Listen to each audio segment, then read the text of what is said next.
ខ្លីៗពីបច្ចេកទេសចិញ្ចឹមនិងថែបំពន់មាន់ស្រុកដែលកសិករគួរយល់ដឹង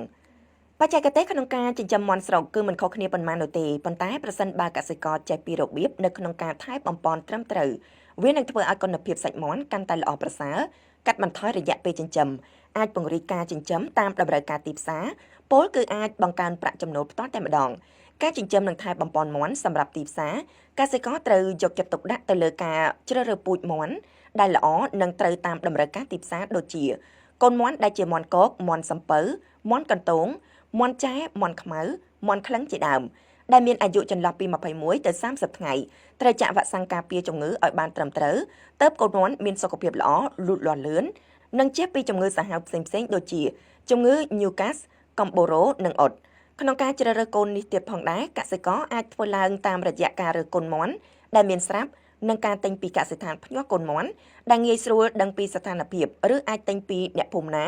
ដែលស្គាល់ប្រវត្តិច្បាស់លាស់ជៀសវាងប៉ះពូជណាដែលមានជំងឺចំពោះលក្ខណៈកូនមាន់ដែលកសិករគួរទិញយកទៅចិញ្ចឹមត្រូវមានរាងល្អក្លៀវក្លាជើងលឿងមានចាក់វ៉ាក់សាំងយ៉ាងតិច2មុខនិងជៀសវាងជ្រើសយកកូនមាន់ដែលមានរោមស្អិតគ្នាពោះធ្លាក់ឬរឹងនិងមានពណ៌ខៀវចំណុចសំខាន់មួយទៀតនោះគឺការសាំងសង់ទ្រុងដែលធ្វើយ៉ាងណាងាយស្រួលសម្រាប់អ្នកចិញ្ចឹមក្នុងការគ្រប់គ្រងងាយក្នុងការឲ្យចំណីថែទាំអាចការពារកូនមាន់ពីចោរកម្មនិងសត្វកាចសាហាវស៊ីថែមទាំងអាចទប់ទល់នឹងការប្រែប្រួលអាកាសធាតុថែមទៀតផងជាក់ស្ដែងទ្រុងសម្រាប់មាន់អាយុចន្លោះពី1ទៅ30ថ្ងៃត្រូវធ្វើផុតពីដីកន្លះម៉ែត្របាតទ្រុងនិងជញ្ជាំងអាចធ្វើពីឫស្សីឬសំណាញ់ដែក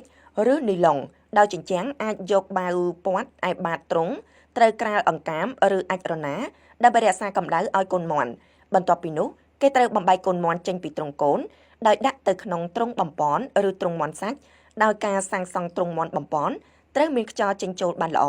មិនលិចទឹកមានសម្រាប់មាន់ដេកអាចយកស្បូវឬស្លឹកត្នោតធ្វើជាដំបូលក៏បាន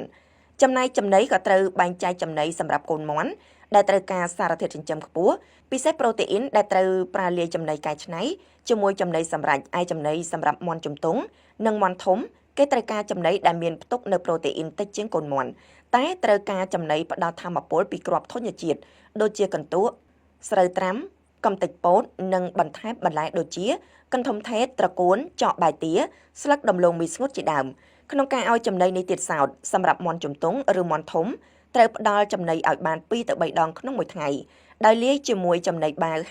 50% និងចំណីដែលមាននៅក្នុងភូមិដូចជាកន្ទក់ចុងអង្ករស្រូវជាដើម 50% ទៀតថែមពីលើនេះអ្នកចិញ្ចឹមក៏ត្រូវហាន់ឬក៏ចិញ្ច្រាំត្រកួនចំណីបន្លែបៃតងផ្សេងទៀតសម្រាប់លាយជាមួយចំណីគ្រាប់ឲ្យមាន់ស៊ីបន្ថែមទៀតឆាប់ធំក្រៅពីនេះជន្លែនក្រហមក៏ជាប្រភពចំណីដ៏មានប្រូតេអ៊ីនសម្រាប់ការចិញ្ចឹមមាន់ផងដែរចំណុចសំខាន់ដែលគេមិនអាចមើលរំលងនោះគឺការធ្វើអនាម័យនៅកន្លែងចិញ្ចឹមដែលជាផ្នែកមួយសំខាន់ដើម្បីការពារមាន់ពីការឆ្លងជំងឺកាចសាហាវចំណែកចំណីនិងទឹកក៏ត្រូវតែយកចិត្តទុកដាក់ពីរឿងអនាម័យផងដែរដោយដាក់ទឹកស្អាតឲ្យមាន់ផឹកនិងផ្លាស់ប្ដូរទឹកថ្មីរៀងរាល់ថ្ងៃហើយចំណីត្រូវយកចំណីដែលមានគុណភាពជៀសវាងចំណីមានផ្សិតឬផ្អូម